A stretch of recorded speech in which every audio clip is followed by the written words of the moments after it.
So I'm going to start. My name is Tiwa Chang. Welcome to the first town hall meeting for Andrew Yang, running for mayor of New York City. I, along with Joe Wei, the managing editor of the World Journal, which in my opinion is the best Chinese ethnic press in New York City, personal opinion. Both of us are here as reporters, not supporters. We're not endorsing any candidates yet. We're not being paid for this. We were asked here to ask some tough questions. So what we're going to do is I'm going to ask a couple of questions of Andrew Yang, and then Joe will ask a question. Joe will pick a lot of those from the chat box of the participants. If you have a question, just send it to the chat box. Joe will look at it. And even if it's a repeat question, if you're not happy with the answer, you can ask it again. So without further ado, oh, by the way, I just want to say full disclosure, even though we're acting as reporters, I have to personally admit that when Andrew Yang ran for president and did better than any other male person of color, there was great pride on my part. And also he did a lot for Asian Americans in this country, running for president of the United States a lot sooner than I thought any other Asian American would be able to run for president. Having said all that, let's introduce Andrew Yang. Thank you, Tiwa. It's great to see you, and it's great to see everyone here. I just put in the chat, my parents read the World Journal. It was their favorite source of news, so I hold it in very high regard as an example. And Tiwa, I don't know if you remember this, but you and I met at a charity benefit. You were already a public figure on TV all the time. I was just an anonymous person who said hello. It's fine. Because you know, I really only very recently became a public figure, but I appreciate the fact that my presidential run was uplifting to many people in our community. And I will confess that when I decided to run for president in 2017, one of my goals was to make the presidential debate stage, because I thought that having an Asian American on that debate stage would be great for our community. I thought a lot about how when I was a kid, how I would react to that. and so I'm thrilled that I made that stage 7 times. And as Tiwa said, you know, I outlasted a lot of people that were political name brands that came before me. So I'm glad that that I could at least provide that for our community. Now, you know, I'm running for mayor of New York City, and our community, I'm going to suggest, needs much, much more. I mean, like, that is a very difficult time for New York and New Yorkers. But I think it's a particularly tough time for Asian Americans in New York City. Our businesses have been hit hard by the economic slowdown, but we've also been subject to violent actions in a way that I've never certainly experienced in this country in my lifetime. I just visited Xi'an Famous Foods earlier today and talked to an employee that was attacked on the street for no discernible reason other than that he has an Asian face. And he was afraid to go to work for days. And Jason Wang, the CEO of Xi'an Famous Foods, actually was shutting down locations at 8:30, which is a very early time to shut down in New York City, because his employees were afraid to go home late at night alone. So this is a very, very difficult time in New York City. I'm running to be mayor for all New Yorkers, but I believe I can help the Asian American community feel more safe and more secure in our own city. And I'm thrilled to be here. So thank you all for being here. Could I ask the Zoom person in charge, is Andrew's picture in the center? So he's got, like, when he speaks, is his picture like filling the whole screen for everybody? Because that's important. I just point that out, that he should be front and center when he speaks. Yes, like that. Very good. Thank you. So Andrew, let's start with the first question. Asian and Asian Americans in New York City, according to the mayor's office, if you count the government subsidies, are the poorest ethnicity in New York City. We are roughly 15% of the population, but get less than roughly 2 to 3% of city aid. And how would you change that for Asians, and in particular for the undocumented Asians? How do you improve the situation where we actually get more aid and we get more help, considering that our unemployment nationally is now at 15%, and in particular for undocumented Asians? Asian American poverty in New York City is very much overlooked. I think if you were to ask the average New Yorker which community has the highest level of poverty, they'd be shocked to find that it was Asian Americans at over 24%. And as you're suggesting, I don't know if this is Tiwa, the questioner, but there are many, many immigrants in our community that are working in very difficult environments at very, very low wages. So there's a lot of need in our community. And one of the things that struck me when I was investigating various city decisions and resources, we opened, or the city opened, 2 neighborhood action centers to try to increase access to healthcare for immigrant communities. And neither of the 2 neighborhood action centers were in Queens, which struck me as strange because Queens would probably have been the first place I would have thought if I was looking to improve immigrant health. So Asian Americans have been getting far less than you'd imagine or expect, given the fact that we are approximately 15% of the city's population, of city resources, of public aid. And no one should be looking at this and saying that it's right, that it's acceptable. As mayor of New York City, I would balance the level of resources that are going to all communities, and anyone who looks at the needs in the Asian American community would not believe that the current level of approximately 2% is the right level. So it's something I'd be very excited to change as mayor. Well, one of the things you talk about, this is Tiwa again. I'll be asking most of the questions, and I'll have 2, and then Joe will have 1 from a participant. Got it, Tiwa. Okay. Question from you, I understand. Okay, sorry. So the second question is, along those lines, you've talked about basic income program that will run roughly $1 billion according to your website. Are you going to have to cut programs in order to fund that, or you have other ways to fund that? And one of the things they talked about was that, you know, you've never held public office, and in 2022, there will be term limits. A number of the people who are in office will no longer be there, so the question of experience becomes more important. Scott Stringer, in fact, has made a point of that, saying he's more experienced. So how would you fund some of these programs, not just for Asian Americans, but for the city, you know, given the pandemic and the crisis that we're facing here? How are you going to fund that? How are you going to fund your basic income program? So there are 4 sources of money where the city is concerned. Number 1 is our operating budget, which will have a significant shortfall for the foreseeable future of approximately $5 billion on a budget of around $88 billion. Then you have the capital budget, which is when we build things and improve things, and then you can issue bonds to finance it. Then you have aid from Albany and aid from the federal government. The single biggest source of money that we're going to be seeing come into the city and the state is going to be federal aid as a result of this bill that's on Capitol Hill right now. And the estimate of the level of relief that New York State will get is approximately $50 billion. And you would expect a significant proportion, maybe a majority of that, to come to New York City because we're the biggest economic engine of the state. So we're going to have federal resources to work with for the next, I'm going to say, 2 years. And then the budgetary shortfalls are going to be much more solely in the city's responsibility, probably in about year 3. So during that time period, we'll have at least some flexibility. Now, I'll be looking for additional opportunities, and I will be looking to try and increase efficiencies in city agencies. But we are going to have the resources to do a few things. And one of the things that I'm suggesting we do is put economic buying power in the hands of the extremely poor in New York City, in large part because a lot of those people are right on the edge of hitting our streets and adding to the homelessness crisis and winding up in city institutions and city services that are very, very expensive right now. So if you invest a small fraction to keep someone in their home or more stable situation, including people who are undocumented, including undocumented Asian American immigrants, that's actually going to be a win for New York City, because when someone winds up in our shelter system, we are spending $6,000 a month per family on their housing. So if you spend a small fraction of that to keep someone in a better situation, we'll get that money back. But if you look at our operating environment for the next couple of years, we have a window of opportunity that we should be able to take advantage of. Give me a little more details of your basic income program right now.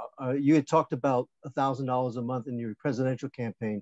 Would it be $1,000 a month here in New York City? Now, I think most people know that that's not realistic in New York City. New York City does not have the capacities of the federal government. I will also suggest that the federal government is about to send tens of millions of Americans $1,400. So the idea of cash relief is very mainstream and popular among not just citizens, but economists. Like they look at it and say, this is a great way to both help people and help the economy. But the New York City plan is very different.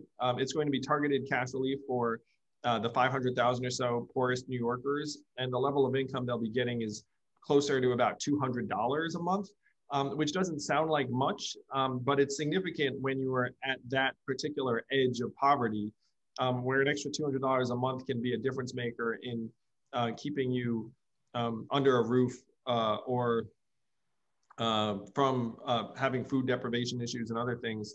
So it's very, very different in New York City. And one of my goals is to make it so that this buying power that we put into the hands of the poorest New Yorkers gets channeled to locally owned small businesses to try and maximize the impact, because there are a lot of small businesses that are struggling to stay open. So there are ways that we can put this money to work positively in New York City. If New York City were a country, we would be the 11th biggest economy in the world. We're a very large and diverse economy, and we should be able to take advantage of that to support some of the small businesses that are struggling right now. Would you have any special programs to make sure undocumented Asians get this income, in a sense of translators and community organizations? Will you make an effort to do that, since the undocumented Asians are so often ignored by city government? Yes, we would. That's one of the purposes of this program, is to try to integrate people into our city that right now don't feel like they can talk to anyone in any official capacity without fear of getting deported. And so a related initiative to this anti-poverty program is I want to get more of the 12% of New Yorkers who don't have bank accounts. And this is very much the same population, Tiwa. These are a lot of undocumented immigrants who don't speak English as a first language. And if you don't have a bank account, then you're spending hundreds of dollars you don't have on things like wire fees and check cashers and money lenders and pawn shop lenders. And so we're going to introduce a way so that you can get a safe, essentially low cost or zero cost bank account, regardless of your immigration status, with an ID NYC, and reach out to immigrant communities to let them know, look, don't worry about it. We're just going to give you this ID. You can have a bank account. You don't need to worry about the fact that you're undocumented. And this is going to help our city in multiple ways, and it's going to help those communities very directly. But we'll definitely reach out to Asian Americans in their native language. You should talk to Abacus Federal Savings Bank. They use photographs and fingerprints to set up for undocumented. But I'm going to throw to Joe Way now. That's exactly right, T.R. We're going to try and channel resources to organizations like Abacus. If they're a CDFI, like a community development financial institution, our goal is to channel more resources to organizations that are doing that work.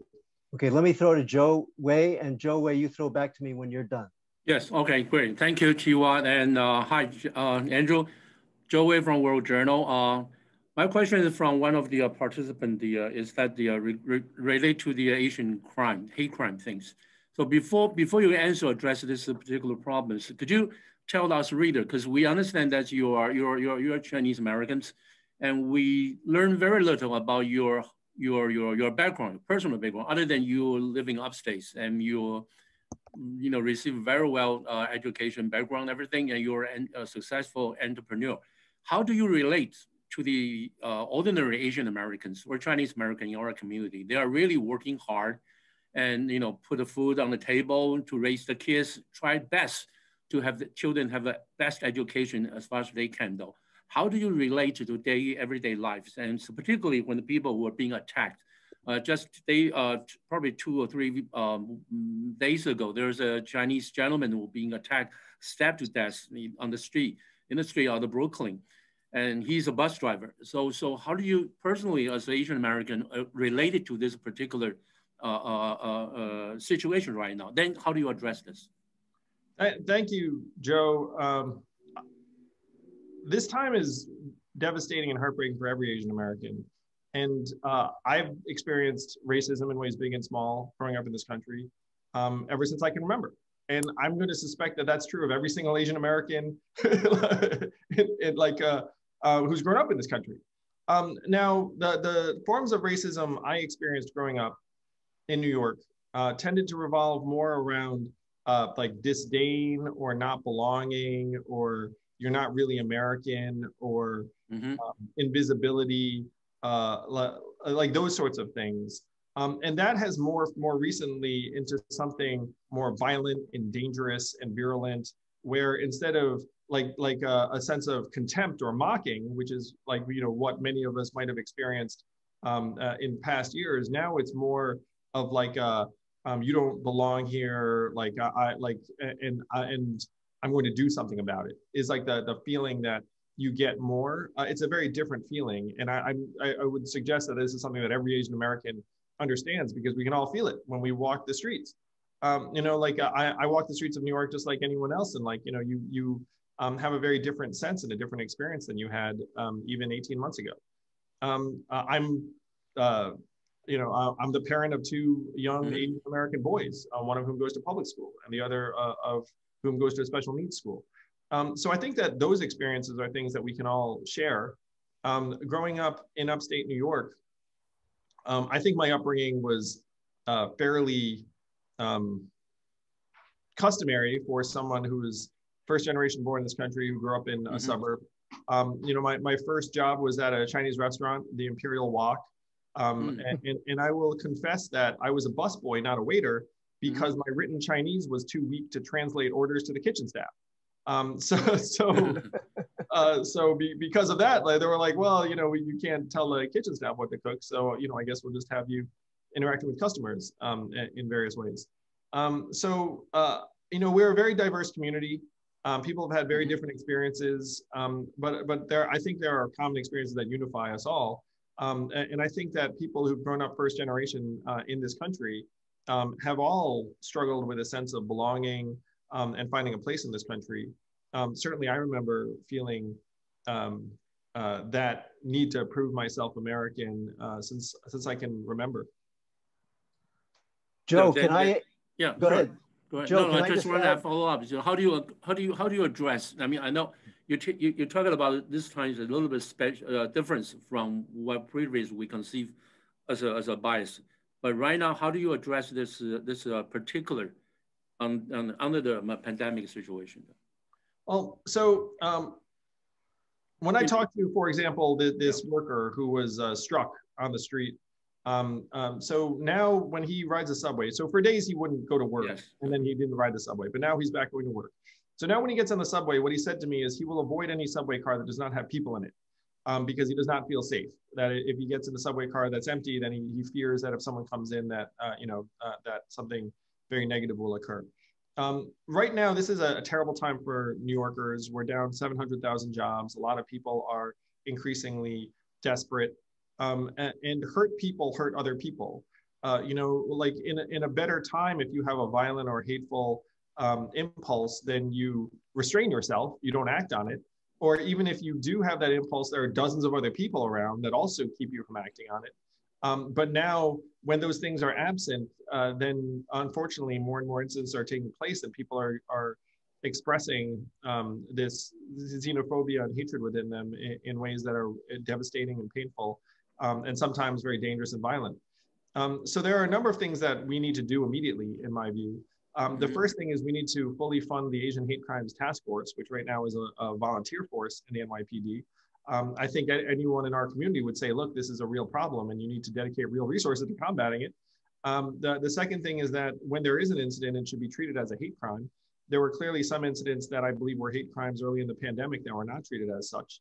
We need to send a very clear message from the highest levels of the city that anti-Asian hate is completely wrong and evil, and we will take it as seriously as it deserves. And the third thing is we need to do a better job building relationships with Asian Americans so that you actually feel some kind of degree of trust in city office and city authority and law enforcement. Right now, I'm totally confident that that even now with like the increased number of reported incidents, that there are many incidents that we'll never hear about. That there are many Asian Americans that are being attacked in various ways, and then you just go home and barely tell a soul, and the city statistics will never include it. And so we need to do a better job of integrating Asian Americans into the city in many ways, into the level where you feel as comfortable going to law enforcement as any other community would. And I think we have a way to go in that area, because I think a lot of Asian Americans don't really feel that kind of relationship with law enforcement and other authorities right now. Could I ask? Okay, great. Tiwa, yes, please. Yeah, Andrew, this is Tiwa Chang again. Could I ask you, move on to another subject, SHSAT, big deal with the Asian American community here, Asian community. Have you thought about who you would choose as chancellor of the New York City public school system? I haven't. And what type of person would you look for? And tell us your position on SHSAT. I am for preserving the SHSAT and then incorporating other factors that I think will make sense to just about everyone. Things like grades, essays, interviews, teacher recommendations. And then I would look to expand the capacity of the selective high schools in New York City, where one of the problems right now, if you talk to families, is that a lot of children are commuting more than an hour each way to get to school. And that's not great for their education. It's not great for their family life. My wife went to Stuyvesant. I don't know how many of you knew that. So, you know, so there is some, you know, like family history. So I want to expand capacity by opening 2 new selective high schools in each borough, so that there are schools that are kind of close to you and your family that you're excited about. And I will say that I'm one of, I believe, only 2 mayoral candidates who support keeping the SHSAT. In my case, I want to balance it and integrate in other factors that, frankly, more closely resemble college admissions processes that also incorporate other elements. And I think that's the better approach when combined with expanded capacity. One of the things Asian American parents say to me because I've publicly stated that I support what you just said, that keep the SHSAT. My kids just went through that, and but also have grades. One of the things some of the Asian parents say, one of the problems at Harvard, for example, was that the teacher recommendations, the stereotype of the Asians, they would not give Asian students good recommendations, saying they're too quiet, they're too this. How would you adjust that in terms of the references that teachers would give, so that Asian Americans would not be suffering from the stereotypes that some of the teachers have of Asian kids? Well, in an ideal world, a lot of the teachers who are writing the recommendations are also Asian. There's not, you know, not an ideal world, not as much of like a cultural bias involved. But I think that we should expect teachers to know our kids better than anyone aside from the parents. Obviously, parents know the kids best. And that when it comes to getting teacher references or recommendations, you do get to choose the teacher, you know, but for the most part, you know, it's not like a situation where, you know, like where it's necessarily only one teacher that's possible if you have multiple teachers in like an 8th grade environment. So even if there are imperfections with that process, you know, like I think that those are surmountable. As someone who applied to a high school that frankly required teacher recommendations and interviews and essays and other things, you know, like, and again, our kids are gonna have to deal with that process when they apply to college, to your point, Tiwa. So if you integrate, the other thing is it's not a process where it's just going to be teacher recommendations. I mean, like you'll have a pretty holistic picture. So if your child is getting good grades and tests well, you know, and then like has some other interesting things, I'm sure you're going to wind up in a great school. I want to ask you a specific question, and I'll go back to Joe because we're about to run out of time. That's crazy. We just got started. Go ahead. I know, but the closing of Rikers Island, they proposed putting a 40-story jail in Chinatown, keeping in mind that Chinatown already has federal courts, state courts, civil courts, a federal jail, the Metropolitan Correctional Center, you know, and the tombs. Do you support or do you oppose putting a 40-story jail at 125 Worth Street or anywhere in Chinatown? I am open to revisiting the stated plans for these facilities. I do think that right now we have to have some degree of flexibility in the planning, because we don't know what the city budget is going to look like. We don't know what our capacity to build is going to be. So right now my position is that I want to review both the plans and the timeline. Okay, so you're not committing to a position then? Yeah, that's right. I mean, I do think Rikers, needs to go, frankly. But I think that we have to be flexible in the way we're approaching what comes next. How do you feel about turning Rikers not into private development, but into something that's not quite a jail, but something that's less extreme than what it is? In other words, renovating and improving Rikers, now no longer a jail, but some kind of rehab center. What do you think about that? Well, I mean, the goal is that we do something with that space, but right now that space is not serving its intended purpose. And I talk to people who work in that environment, and like a doctor there literally told me they were treating someone for falling through one floor into the next floor. The facility has massive problems, and so I agree that we should be trying to do something productive with that space. But I think the problems with Rikers are very real and documented. Okay, Joe, you get the next question, but let's keep the answers quick because we only have literally. Yeah, okay, I got a question from our. Pressure on me to be faster. I can be, I can be more succinct. I know. I noticed you're speaking. Well, we're giving you a lot more time than they did on the presidential debate when they kept cutting you off. Yeah, that's true. I'm like already well past that, which I appreciate. Okay, one question is, thank you, Jiwan. One question is from our participant is that about the tax though. How do you address the tax gaps? I mean, in the next few years, you talk about the windfall, you talk about the resources from different sources, but still, how do you address that kind of dilemma for the people and the other agency going to use the money? You're going to divert other funds to other agency. And the other thing is about the education. I want to put them together. There's a 1 year gap. I mean, the last year, for the distance learning, that kind of things. Some parents are very worried about how do we catch up the last years in terms of national or regional, even citywide competition for our kids. Many children will be a year behind. Online education is 30 to 70% worse than in-person education. So even if you discipline about trying to have your kid learn via Zoom, they're going to be behind. And so we have to accept that we might have to do more. We might need extra hours. One of the things that I have called for is for AmeriCorps to fund 10,000 tutors to tutor 100,000 kids who need to catch up in their learning. And we should be expecting to invest significantly more resources this coming school year than might be the norm. And there, I think, also will be not just learning problems, but also mental health problems and social problems. Like a year away from school is not good for kids' development. To the first question, one of the core mission of my campaign and my first administration is going to be restarting the engine of New York's economy.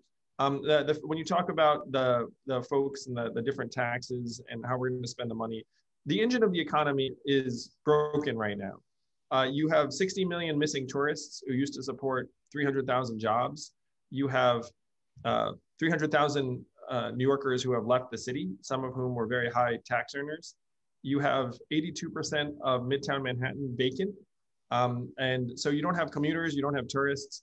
Like if we don't get that restarted, then the city is in danger of going into a negative spiral. And I fear with the wrong leadership, it may do just that. And so that's the main focus of my campaign and of my administration is going to be to try and restart the engine so that people, frankly, are willing to pay higher taxes to be here because it pays off for them. Personally, in terms of opportunities for their business, New York City is a high cost environment. It's higher cost in Florida, certainly on a tax basis. But the reason why this is still the place to be is that the opportunities are better too. The schools are better. The restaurants are better. Like the ability to build a business is better. So we have to try to reinforce the things that make New York City great as quickly as possible. Okay, I'm going to ask the last question, and we only have 2 more minutes according to your handlers. So it's Tiwa again. There were some allegations, and I honestly don't know whether any of them were substantiated, that there was some, during your presidential campaign, there's some disrespect for women. Again, there were some reports of that. I have no idea if they were true or not. Nothing against you, but again, during some people in your campaign. Should Governor Cuomo resign? And how do you feel about dealing with what those are like two very different questions there, Tiwa. Well, they're different, but they're connected in the sense that, you know, he is being, the allegations of very disrespectful and sexual harassment connected to, you know, how women will be treated in your administration, I guess. So first, let me say that, like, I'm thrilled to have some of the women leaders who were responsible for my presidential run, like working with me on my mayoral run. You know, it's like I feel like everything works better when women are leading at the highest levels. My co-campaign manager is a woman, and you know, I think that's good for not just government, but just about any organization. Where Governor Cuomo is concerned, I'm on the record saying there should be an active, aggressive, independent investigation, and we need to wait and see what the investigation says, because I believe that's the correct test. Okay, you get the final word. It's your program. It's your town hall. Well, I thought it was your and Joe's program. I just want to say thank you so much to Kim, Tiwa, Joe, and everyone for being here that has decided to support me, or if not, just that you wanted to come and hear from me and hear a little bit about my vision for New York City. I will say it would give me an enormous sense of pride to be the first Asian American mayor of the greatest city in the world. We are 15% of New York City, but we have been not represented at that level in terms of the highest levels of city government. And it shows. It shows in ways big and small, and I would love to be the person to change that, and I would love your support to do just that. We have a tremendous opportunity here. June 22nd is this primary. According to the polls right now, I'm up by about 10 points, but we have to do the work. If we do the work, I believe I will be the next mayor of the city, and then I will work for you every single day. Okay, thank you, Andrew Wonderful. Yang. Thank you. Thank you, Joe, and thank you, Kim good. Neal. Yes, yes. Happy New Year. Yes, Andy, thank you so much. Thank you, Kim. Thank you, Tiwa. Tiwa, I've looked up for you for years. Turning on the TV, you see a handsome Asian face. That, you know, I mean, you know, I'm not the only one. Everyone here can relate to it. Yes. Bye, everybody. Thank you, everyone. Bye. And there would be more town halls, if I'm correct. I should point that out. Yeah, I enjoyed it. Let's do it again for sure. Bye. Yes, we'll do more of this.